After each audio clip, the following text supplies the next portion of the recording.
out for the men to step up. And I think that a lot of the community activists that we're talking to are really trying to build stronger families so that these children have places to go. Well, I'm going to tell you about one young man that's stepping up, that's for sure. Abby Boudreau, Yes. thank you so much. I'm talking about Ronnie Mosley. He's the young man that you met in Abby's report who's trying to stop what he calls genocide in our own backyard. He joins me live from Chicago. You know, Ronnie, put me into the mindset of these kids. I mean, these kids are your age. What's going on?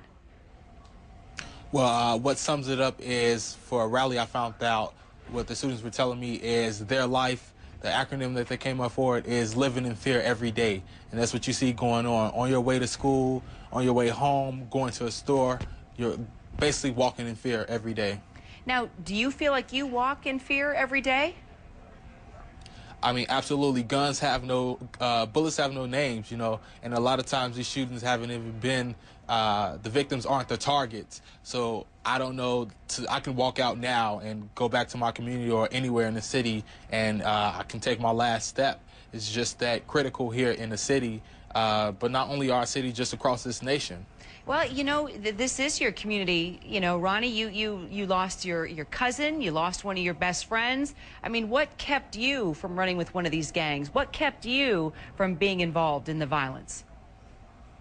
I think I was blessed to have a lot of opportunities and a lot of outlets to express myself and learn things. And that's one of the reasons why I'm out here now, is I want those same opportunities and those outlets to be available, and not only available, but for people to have easy access to them, quite frankly, just like we have easy access to guns now. So give me an example, Ronnie, what went different for you versus some of the other kids, you know, in your same neighborhood that are involved in the violence or running in these gangs? What was it that you had that you were able to get involved with? Was it a role model? Was it an activity? What was it that made it click in your mind that, hey, I'm just not going to roll like they are? Well, quite frankly, I think it all boils down to everybody wants to belong. Everybody has that feeling or to be somewhere and actually be a part of something. And I think I've always found outlets when I got to in my elementary school. I was always active. Could have called me a teacher pet. I stayed after school. I helped out in the school offices, graduated, went on to high school, played football, student council. Now I'm in Kappa League. I'm an honorary student board member, youth groups at my church. It's those different type of programs and resources that I've always had throughout my life that have, frankly, just kept me out of harm's way. So tell me now what you're doing. We saw a lot of you in Abby's piece and how you're really being proactive here. Tell me what you're doing specifically. How are you encouraging your classmates? How are you going to continue to move forward to trying to just put an end to what, you know, your classmates want to get involved with?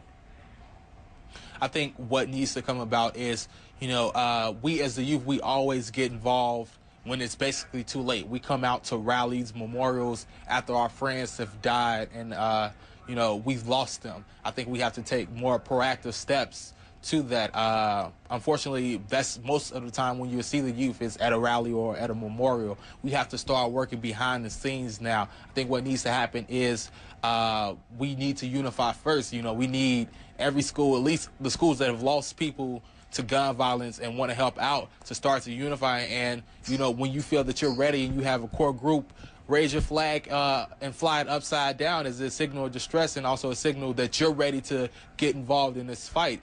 And me, on the other hand, by me being a student board member, I want to, one, incorporate civics back into the learning, because I believe when they did separation between church and state, it took out something called morals and values, and those are things that we are missing greatly today, and civics is probably the best way to get it back in.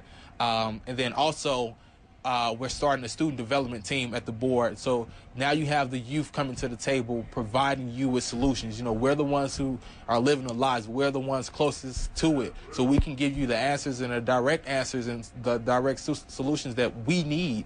And we're going to go to each region and have a council set up where they're going to talk about in their communities and the problems, and then we're going to have a representative from each region starting to meet at the Chicago Public Schools board, and you know, just take it from there, bringing it to not only the board but whoever else it needs to be brought to, whether it's the mayor, the governor, whoever can help us with our solutions and get it done, that's who we're going to go to. Ronnie Mosley for president. I'm going to be waiting for you to graduate college and move into that role. I'll tell you what, it takes young men like you to make a difference. You're smart, you're brave, and you know exactly what you're doing. I admire you tremendously. Ronnie Mosley, thanks so much.